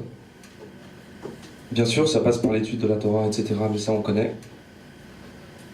Par être un bon juif, ça, on le demande chaque jour. Par faire les mitzvot, parce que les mitzvot, c'est des etzot, c'est des conseils pour être bien, pour avancer. La halacha, c'est la shon oler. Alors, chaque juif, avec la halacha, s'il la connaît bien, eh ben, il va pouvoir avancer dans la vie. Mais ça, c'est pas un chidouche, c'est pas quelque chose de nouveau. Ce qui est nouveau chez Shmuel, et sa mère va vous l'expliquer énormément, c'est la Emouna, c'est le bitachon, et c'est la tfila. La Emouna, moi, il ne me l'a pas expliqué, Shmuel, il me l'a fait vivre. Alors pour vous expliquer, j'ai fait des vidéos pour ça, etc. Je vais juste vous parler de ça, je vais vous donner mon exemple. Comment il m'a fait connaître la Emouna, et vous allez très vite comprendre. Parce qu'il n'y a pas mieux qu'un exemple pour ça. Et quelque chose de vécu et en direct, puisque moi je l'ai vécu directement. Moi j'ai fait tchouva quand on m'a appris que j'avais un cancer. Et Baruch Hashem, c'est la plus belle nouvelle que j'ai eue dans ma vie, puisqu'elle m'a permis d'en arriver où je suis aujourd'hui. Et souvent il faut des grosses choses comme ça dans la vie de quelqu'un pour le faire avancer. Dans ma vie, à moi, ce qu'Hachem a décidé pour moi, c'était ça. Il fallait pas trop parce que j'aurais été complètement anéanti, et assez pour que j'ai vraiment très peur. Alors j'ai eu un médecin qui m'a dit qu'il me restait 1 an à vivre, je suis passé par l'hôpital, je suis passé par une opération, je suis passé par des grandes peurs. Mais Baruch Hashem, c'est derrière, et aujourd'hui j'ai compris une chose. Je l'ai compris quand j'ai rencontré Shmuel pour la première fois, j'étais très sceptique quand je l'ai rencontré, ça faisait 1 an que j'étais dans une chouva, au Rincy, pour les gens qui connaissent. Chez les Litaïm, des gens un peu durs, j'étais dans les dynimes vraiment. Mais je m'en fichais parce que j'avais promis que si j'étais guéri, je ferais tchouva. Donc pour moi, c'était pas discutable puisque j'avais fait une promesse et que j'étais guéri. Donc il fallait que j'honore ma promesse. Quand j'ai rencontré Shmuel, ça a été une véritable libération parce que il m'a dit que je faisais partie de l'armée d'Hachem et qu'avec lui, on allait faire venir le Mashiach, tout un programme. Et faire venir la Géoula. Bien sûr, quand il m'a dit ça, je me suis dit en moi, dans ma tête, mais s'il savait qui je suis, cet enfant, avec toutes les fautes que j'ai faites, toutes les bêtises que j'ai faites dans ma vie, t'as pas trouvé mieux que moi. Il y a des rabbanim en Israël extraordinaires, des tzadikim partout dans le monde, et moi, tu viens me chercher à moi. Il s'est arrêté, et ça, je me le suis dit dans ma tête, il s'est arrêté, et qu'est-ce qu'il a fait? Il m'a regardé dans les yeux. Il était handicapé, donc quand il regardait les gens, il avait un regard très impressionnant comme ça. Il avait beaucoup de malchut, on aurait dit un roi. Il était sur son fauteuil roulant comme ça, il vous regardait de haut comme ça, on aurait dit un roi. Et il m'a regardé, il m'a dit, il a coupé sa parole. Moi je pensais ça dans ma tête. Qu'est-ce qu'il a dit? Il m'a dit Hachem te lavera. Merci beaucoup. Hachem te lavera de toutes tes fautes avant ton entrée en Géoula. Alors, c'est pas grand chose, mais déjà ça m'a donné beaucoup d'espoir parce qu'il a vu dans ma tête ce que j'étais en train de penser. Donc déjà pour moi c'était quelque chose de nifla. Mais au-delà de ça, Il m'a donné confiance en moi immédiatement. C'est ce qu'a dit Avraham Ifrar. En quelques mots, Shmuel, il était capable de vous donner une confiance en vous énorme. Bref, quelques jours après, j'étais sur Internet, chez moi tout seul, et j'ai vu un billet pour Israël à 285 €. C'était une promo. Et je sais pas, sans réfléchir comme ça, j'ai mis ma carte bleue, je l'ai pris. Une place. J'ai pas parlé avec ma femme, rien. Et puis juste après avoir mis ma carte bleue, je me dis mais qu'est-ce que je viens de faire? Je suis fou. J'ai même pas prévenu ma femme, je pars comme ça là. Bon, et j'ai dit à ma femme, écoute, je sais pas ce qui m'a pris, j'ai pris un billet pour Israël, voilà, je pars dans une semaine. Elle m'a regardé, et à ma grande surprise, elle n'était pas tant surprise que ça, elle m'a dit, bon, va là-bas, va te ressourcer une semaine, va prier, et puis quand tu reviendras, on partira en vacances tous les deux. Ok? Je suis parti.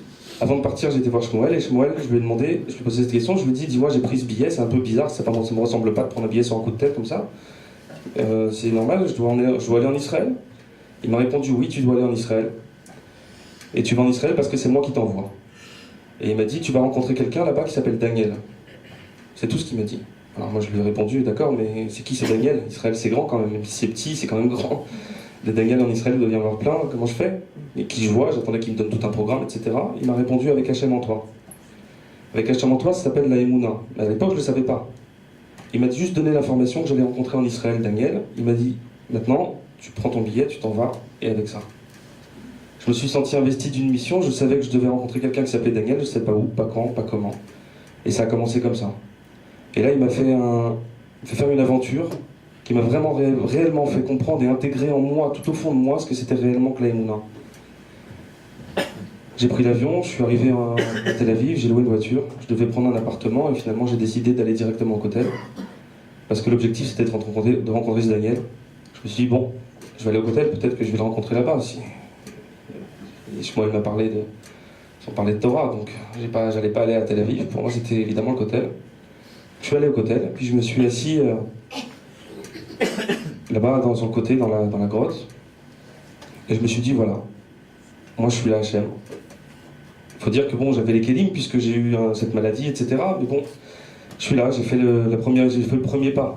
Et c'est souvent comme ça avec Hachem. On fait le premier pas, il en fait 100. Et j'ai fait le premier pas, je suis venu, j'ai pris cet avion, j'ai dit d'accord à Shmuel, je lui ai dit, j'ai accepté que j'allais en Israël juste pour rencontrer un Daniel. Sans savoir même son nom de famille, sans savoir rien. J'allais rencontrer Daniel Zéou. Et quand j'ai rencontré Daniel, entre le moment où j'ai rencontré Daniel, mais j'étais sûr que j'allais le rencontrer, au fond de moi. Je savais. Ma pensée, elle était positive, c'est-à-dire que je savais réellement que j'allais le rencontrer, puisque Shmuel me l'avait dit et j'avais confiance en lui. Je suis arrivé, j'ai demandé à un monsieur qui était à côté de moi, qui parlait français, j'ai vu qu'il parlait français, je lui ai demandé s'il connaissait quelqu'un qui s'appelait Daniel, il m'a répondu que non. Et il m'a dit, bon, essaye, dans la conversation, il me dit, essaye au Kever Rachel pour ton Daniel. Et je lui ai dit, mais tu le connais? Il m'a dit non. Et bon, j'ai cru à sa parole. C'est ça la Emouna. C'est de comprendre que parfois il y a des gens qui vous disent des choses, qu'il faut s'attacher à ces choses-là et aller dans la Hashgacha pratique, ça s'appelle, la confiance en Hachem. Je me suis dit, si je l'ai entendu, c'est pas pour rien. Je suis parti au Kever Rachel, je suis arrivé là-bas. Pour ceux qui connaissent, je pense que tout le monde connaît ici. Il y a le Kever sur la gauche quand on rentre, et puis vous avez une choule sur la droite. Sur la droite, dans cette choule, devant le Echal, tout au bout, devant le Echal, il y avait un jeune qui était assis. Et je sais pas, au fond de moi, je savais que c'était Daniel. Je me suis assis, je peux pas vous dire pourquoi, je peux pas vous dire comment, je savais que c'était lui. Je résume énormément parce que je veux pas rester longtemps, mais je vais passer beaucoup de choses. Mais je suis arrivé devant lui, je lui ai mis un petit coup de coude parce qu'il était en train de dormir, je lui ai demandé s'il s'appelait Daniel. Il m'a dit que oui, il m'a dit, t'as pas fait Mincha, va faire Mincha. Il avait pas l'air étonné du tout. Bienvenue dans la 5e dimension, et c'est ça la Emouna. C'est la 5e dimension. Quand on commence à rentrer là-dedans, et aujourd'hui j'ai la chance, parce que Shmuel m'a expliqué, m'a éduqué, et pour ceux qui étaient autour de lui, ils nous ont expliqué, j'ai la chance de vivre comme ça au jour le jour. De comprendre que Hachem, il est tout le temps avec nous, 100% du temps, 1000% du temps. De se réveiller avec lui, de s'endormir avec lui, de parler avec lui à chaque moment, de faire attention à chaque signe. C'est ça la Emouna. C'est ça que Shmuel nous a insufflé. De comprendre qu'il y a des fois parfois des réflexions, que parfois on ne vous voit pas à juste titre, que parfois on vous voit mal. C'est pas grave, parce que Hachem il veut comme ça. Il nous a appris la patience aussi. Quand j'ai rencontré, donc j'ai fait Mincha, je suis retourné le voir ensuite, j'avais 15 000 questions, je voulais savoir mais pourquoi, comment tu sais que c'est moi, pourquoi tu me dis Mincha, etc. Il m'a juste dit, t'as prié vite. Je lui ai dit que j'étais pressé, Il m'a demandé si j'avais une voiture, je lui ai dit il y a un taxi qui m'attend dehors. Il est monté dans le taxi, je lui ai posé 100 questions dans le taxi, il n'a répondu à aucune. Il m'a demandé si j'avais une voiture, je lui ai dit oui, j'ai une voiture, il m'a dit on va à ta voiture. Je vais aller vite parce que c'est long, mais je vais aller vite. Pour ceux qui veulent voir, il y a une vidéo sur YouTube. Vous tapez Shmuel, vous tapez Moshe, ou surtout Shmuel, et vous allez voir qu'il y a plein de vidéos. Je suis monté dans cette voiture, on est monté dans la voiture avec... il est monté avec moi. Il m'a demandé d'aller à Mecharim, on est arrivé devant à Mecharim. Là-bas, il est parti, il m'a dit d'attendre. Il est revenu avec 3 jeunes Breslevers, qui avaient des péotes jusque-là. Moi, à l'époque, j'avais pas de péotes. À l'époque, je vais être franc, j'avais une toute petite barbe. Et j'étais très impressionné par les gens qui avaient des potes, peut-être pour ça que j'en ai maintenant, je sais pas. Alors, ils avaient une vingtaine d'années, des petits jeunes qui avaient certainement grandi à Mecharim. Et ils sont montés dans ma voiture, il y en a un qui m'a demandé de passer à l'arrière. Il m'a un peu ordonné même, d'ailleurs. Je n'ai pas cherché à comprendre, je passe à l'arrière. J'étais dans un voyage d'apprentissage et je l'avais compris dès le départ. Je n'ai pas posé de questions, je n'ai même pas demandé où on allait. Ils ont pris la route, on a passé un barrage, un deuxième barrage. Il commençait à faire nuit. Bon. Et là, on a avancé, on a roulé. Je voyais que les panneaux, ils étaient en arabe. Je voyais que des plaques vertes autour de moi, plus de plaques israéliennes. Je n'ai pas posé de questions. Continue. Puis là, on s'arrête dans un endroit, il faisait noir, nuit noire, absolue. Et ils nous disent, là-bas, il y a un mikvé, là, dans les tôles, là, tu vois, il y a des tôles, là-bas, il y a un mikvé. Va te tremper parce qu'il faut que tu te trempes. Ok, je suis allé. J'ai vu que je voyais rien, absolument rien. Pas de lumière. Ils avaient que des téléphones cachers, donc pas de lumière. Ils m'ont demandé de me dépêcher parce qu'on était à côté de Shrem. Et on était avec une voiture particulière, il n'y avait pas l'armée avec nous, on n'était pas en sécurité du tout, donc ils m'ont demandé de me dépêcher et de me tremper rapidement. Je me suis trempé, je ne sais pas si c'était de l'eau, de la boue, si ça avait pourri ou pas, je ne sais pas. Je me suis trempé, je suis remonté, ils m'ont lancé une serviette comme ça, je me suis rhabillé rapidement parce qu'une voiture arrivait, ils m'ont dit de me dépêcher. Un peu de stress, je suis monté dans la voiture, on est rentré dans Shrem et ils voulaient aller sur le kéver de Yosef Hatzadik. On est arrivé devant le kéver de Yosef Hatzadik, c'était le Ramadan. Et là, arrivé devant le kéver, Daniel a commencé à me parler, il m'avait pas parlé, il m'a pas dit un mot, il m'a dit toi et moi on va rentrer dans le kéver et on va prier là-bas parce qu'on doit prier dans ce kéver, tous les deux. Pose pas de questions, cherche pas à savoir, on doit prier, c'est tout. Alors ok, je suis sorti, au moment de sortir, on commence à prendre des cailloux dans la voiture, on entend crier derrière nous et on voit une trentaine d'Arabes qui arrivent avec des bâtons, des trucs sur nous. Moi je suis remonté dans la voiture très vite, lui aussi. Et là, on rentre dans une petite ruelle, on sent que je vois qu'il y a des gens qui nous suivent, et la ruelle, elle s'enfonce, elle se referme. Et moi, j'ai pris très très peur, et à ce moment-là, j'ai pensé au lynchage qu'il y avait eu à Ramallah, vous savez, les soldats, Shamish-mort. Et j'ai fait Shema Israël, tout de suite. Et eux, ils ont commencé à chanter, ils ont rigolé, il y en a un qui m'a mis un coup de coude, il m'a dit « Bitachon, bitachon, bitachon, bitachon ». J'ai regardé, ils sont fous, ça. C'est d'où je suis, j'habite à Paris, laisse-moi tranquille. Vous êtes fous.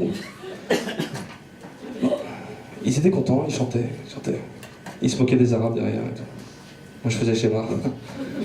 Puis la porte de la rue elle s'est ouverte d'un seul coup, on a continué, et je sais pas, on est passé. Et là je les ai regardés, j'ai compris que j'étais dans un truc de fou quoi. Et tellement le stress, je sais pas quoi, je me suis endormi dans la voiture. Et quand je me suis réveillé, on s'est retrouvés, on était à Hebron. Et ils m'ont demandé de sortir de la voiture parce que c'était bientôt le net et qu'il fallait prier, donc voilà, j'ai dû dormir un petit moment. Je me suis retrouvé à Hebron avec des tzadikim qui pleuraient dans la Mida.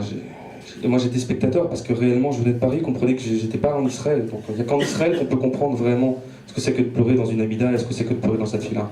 À Paris c'est pas possible, à Paris on apprend à être juif. En France on apprend, en Côte-Larette, partout, il n'y a pas qu'à Paris d'ailleurs, mais on apprend à être juif. On l'est réellement qu'ici en Eretz Israël. Et c'est pour ça que Shmuel il voulait qu'on vienne ici en Eretz Israël. Shmuel il demandait à tous les juifs qu'il rencontrait de pouvoir venir en Eretz Israël. Pourquoi? Parce qu'il disait qu'Hachem, il veut réunir son peuple ici en Eretz Israël, il veut que la bracha elle soit ici, et c'est que quand tout le monde sera là, que la Géoula pourra commencer réellement, quand son peuple il sera là.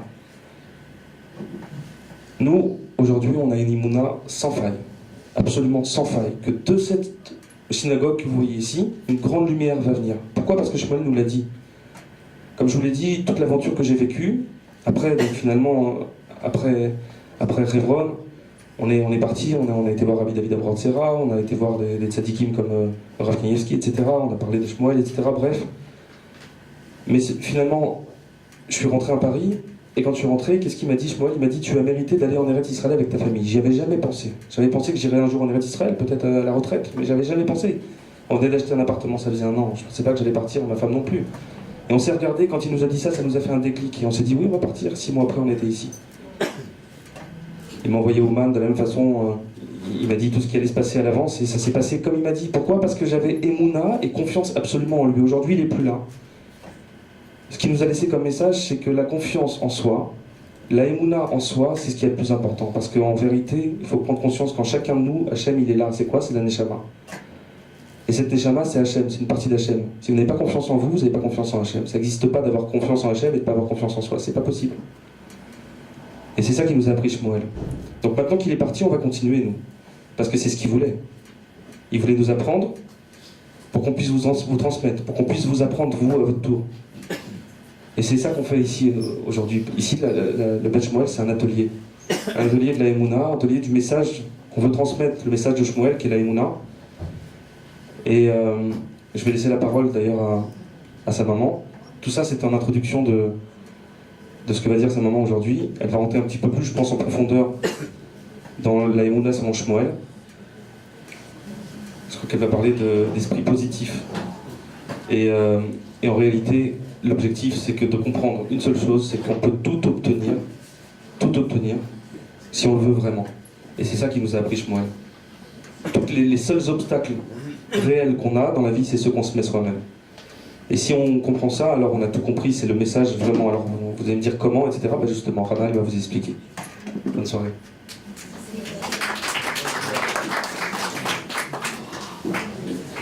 Bonsoir. D'abord, je voudrais tous vous remercier d'être venus ce soir et d'avoir aussi bien voulu honorer la mémoire de mon fils Shmuel qui est Zichrono Livracha, décédé juste avant Tisha B'Av. Alors, comme l'a dit Moshe, le principal, en dehors du fait que Shmuel a parlé beaucoup de l'Aliyah des Juifs et qu'il a beaucoup demandé l'Aliyah des Juifs en Israël, de tous ses messages sur la Géoula et sur Mashiach, le principal de son enseignement, ça a été la Emouna. Alors, la Emouna et le Bitachon, qui sont deux choses qui sont liées. La première étant la foi, et la seconde étant la confiance totale en Kadosh Baruch Hu. Alors, comme l'avait dit tout à l'heure, et comme c'est marqué dans la Torah, comme l'a dit tout à l'heure le Rav Yifrach, pour Kadosh Baruch Hu, il n'y a rien de mal, il n'y a que du bien. Toutes les épreuves qu'on a dans notre existence, qui peuvent nous sembler être mal, ne sont ni plus ni moins qu'en réalité du bien déguisé. C'est une tova d'Akadosh Baruch Hu. Et ce que nous, on doit comprendre aujourd'hui, et comment passe par cette émouna, c'est par la force à la fois de la pensée et par la force du dibour, de la parole. Comme l'a dit tout à l'heure le Rav Yifra, le fait de parler positivement, ça crée des forces. Mais ça passe aussi par une marshava, par une pensée. Et comme c'est marqué dans la Torah, et comme même les goïms l'ont bien compris, c'est qu'aujourd'hui, il y a une force d'attraction dans l'univers. Il y a une force d'attraction entre le monde dans lequel on est et les cieux. Et cette force d'attraction, elle dépend de nous. Si on veut une force d'attraction positive, il suffit de parler positivement et de penser positivement. Alors ça a l'air très simple ce que je vous dis, mais si vous faites un essai, pendant quelques jours vous verrez les résultats immédiats. Lorsqu'on pense bien, et d'ailleurs c'est connu, lorsqu'on est quelqu'un de joyeux, qu'on pense bien, on attire à nous que des ondes positives. Et les gens ont envie d'être avec nous parce qu'on communique quelque chose de positif. Lorsque quelqu'un est triste, voit le noir partout, il lui arrive que des galères. Et ça c'est un fait. La Emouna, c'est ça. C'est être sûr, croire totalement en Akadosh Baruch Hu que tout ce qui nous arrive, c'est pour le bien. Et le fait de penser bien et le fait de parler bien, on peut même changer les mauvais décrets qui sont sur nous. Prenons un exemple. Une personne qui, Chazvé Khalila, entend qu'elle est malade. Sur le moment, ça fait un clin. Mais il y a deux façons de réagir. Ou elle va penser qu'elle va guérir. Et par le fait de sa pensée positive, elle va attirer le miracle sur elle. Les cieux fonctionnent comme ça, à la fois par la marshava et par le dibour. Si elle pense qu'elle va mourir, Chazvé Khalila, elle a beaucoup de chances de décéder, Chazvé Shalom. Donc c'est ce que nous a enseigné Shmuel. le fait de penser bien, le fait de parler bien, on peut tout changer dans le ciel. Et ça passe par la croyance en Akadosh Baruch Hu, que tout ce qu'il fait pour nous, c'est pour le bien. Et le procédé, il est simple. La première chose, c'est d'abord de voir tout ce qu'Hachem nous apporte. Pas de regarder tout ce qui nous manque. Mais si chaque matin on se réveille, ça commence comme ça, en se disant merci Hachem pour tout ce que tu nous as donné. Merci Hachem pour tous les bienfaits que tu nous apportes.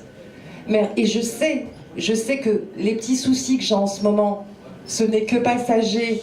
Et je sais que tu vas m'apporter que du bien encore. Je peux vous assurer que ça fonctionne.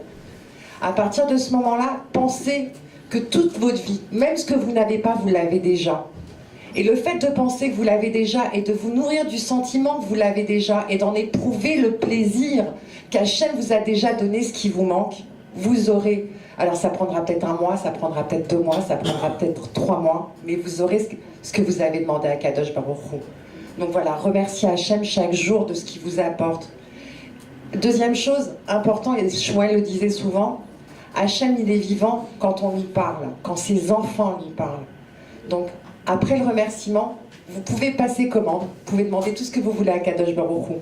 Et si vous y croyez qu'Hachem va vous exaucer, vous verrez que vous serez exaucé, que ce soit à la fois dans la parnassa, que ce soit à la fois dans la santé, dans la vie familiale.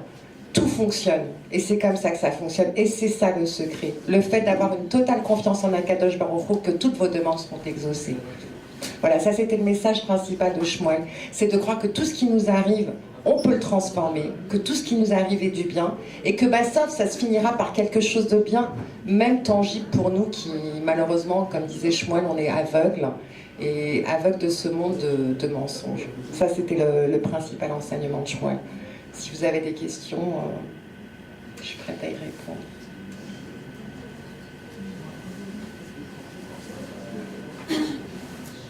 Est-ce qu'il savait sûrement qu'il allait partir? Est-ce qu'il a terminé, pour lui, est-ce qu'il a terminé sa mission? Alors, souvent il disait, quelques mois avant de partir, il disait qu'il allait guérir. Alors moi j'ai pas compris ce que ça voulait dire, je pensais que Mashiach il allait se dévoiler tout de suite et que tous les malades allaient se lever. En fait il nous avait prévenu, tous ceux qui étaient autour de lui, qu'il allait partir, parce que sa guérison, le fait de partir d'un corps malade de ce monde et d'être libéré de la matérialité, c'est une guérison pour la Neshama. Donc oui, il savait qu'il allait partir. Et oui, il avait fini sa mission, puisqu'à un moment donné, quand on arrive en Israël, même avant de partir en Israël, il ne recevait plus personne, il ne voulait plus écrire, il avait dit qu'il avait terminé ce qu'il avait à faire. Voilà. Autre question? Non. Alors, si sa mission, c'était ici, qu'est-ce que nous on va faire? Alors oui, Si nous tous. Alors avant de partir, oui, il nous a demandé bien sûr de continuer à propager ces messages. Donc ici, au Beth Shmuel, on va reprendre tous les messages qui ont été édités en France, et on va essayer de les expliquer petit à petit au fur et à mesure des semaines. Cette choule, alors elle n'est pas anodine, parce que comme disait Moshe tout à l'heure, quelques heures avant de partir, Shmuel avait donné ses dernières instructions pour la choule, a financé une partie des travaux de cette modeste choule, puisqu'il manquait des sous pour pouvoir démarrer. Et c'est la dernière action, Baruch Hashem, qu'il a menée avant de partir, en disant bien que de cette choule, il y aura une grande lumière qui jaillira, et que Bezrat Hashem, de cette choule, on arrivera, je l'espère, qu'on sera à la hauteur de cette mission de propager ce qu'est la Emouna. Et je remercie vraiment chaque jour à Kadosh Baruch Hu de m'avoir donné ce cadeau inestimable, d'avoir mis au monde ce tzaddik qui nous a enseigné tant, et c'était un véritable tzaddik, hein. Il n'a rien profité de ce monde, il n'a pas mangé dans ce monde. Voilà, il n'est venu, comme il le disait, que pour cette mission, de prévenir le clan d'Israël et de nous enseigner cet enseignement essentiel pour être prêt à accueillir Mashiach. Et j'espère qu'on sera à la hauteur de cette mission. Amen. Merci. Merci beaucoup.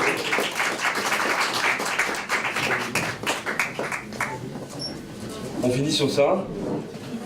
Il m'a dit, il n'y a plus personne qui parle, je lui ai dit non. Donc, c'est un peu léger là, c'est vrai, mais on débute, on commence. Ça fait que 6 mois que cette choule elle est ouverte. Shmuel, il nous a dit de grandes choses sur cette choule. De très grandes choses. Et nous, on y croit réellement.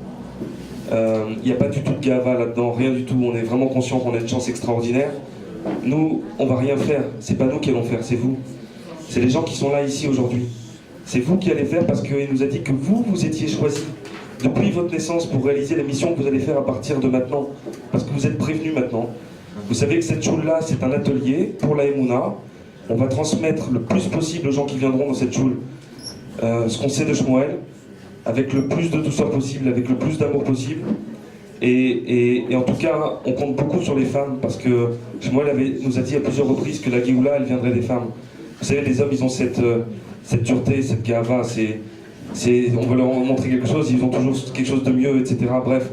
Alors que les femmes, elles savent se taire, elles savent écouter, et surtout, elles savent parler avec leur mari ensuite.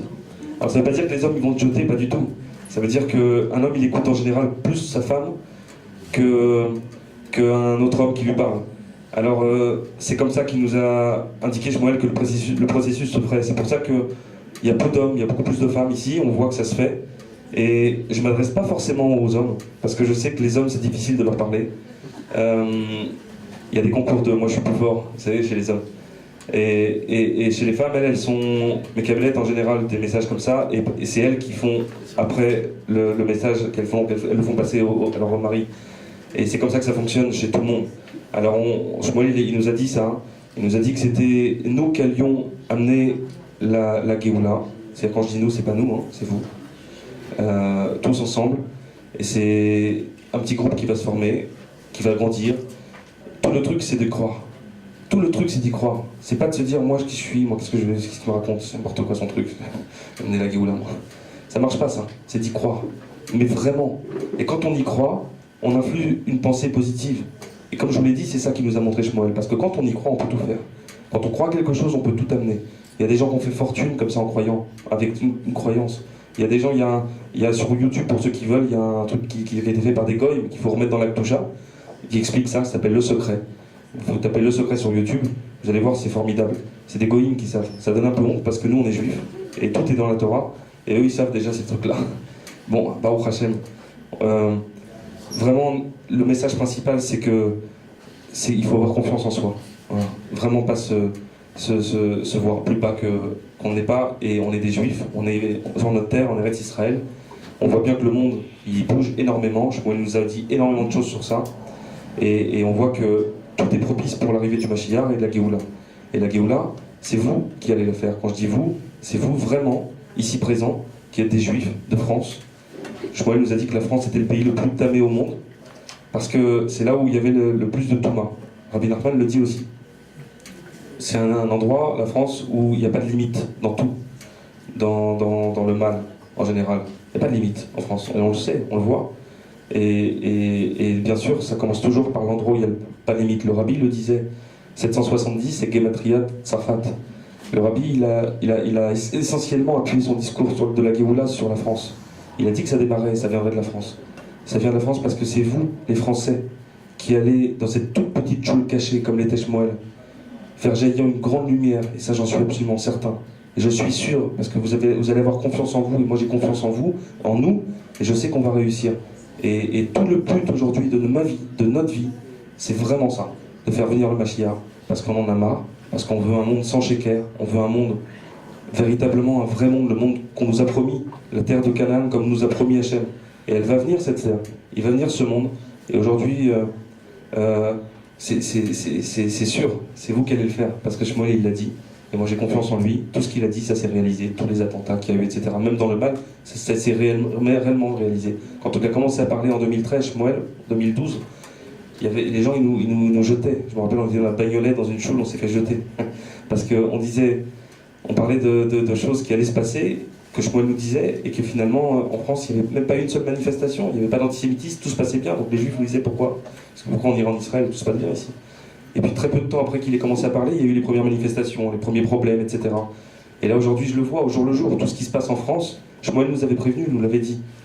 Donc j'ai confiance en lui. Je sais que tout ce qu'il nous a dit, c'est net. C'était une Neshama Théora, comme il l'a dit, sans tâche. Il est venu dans ce monde, il n'a jamais marché, il a pas touché du tout à ce monde. Il est venu juste pour nous former. Et Dieu sait s'il nous a formés pendant 2 ans. C'était dur, mais il nous a formés pour qu'on puisse vous transmettre et qu'ensuite vous puissiez à votre tour transmettre et ainsi de suite jusqu'à qu'on arrive au but. Et ça va arriver très vite parce que Hachem il veut ça. Comme nous l'a dit Shmuel, on a déjà gagné. Hachem il veut ça. C'est vous qui allez faire. Nous on fait juste vous transmettre à vous qui allez faire. Mais c'est vous les Français de Beth Shemesh, parce qu'il avait choisi Beth Shemesh.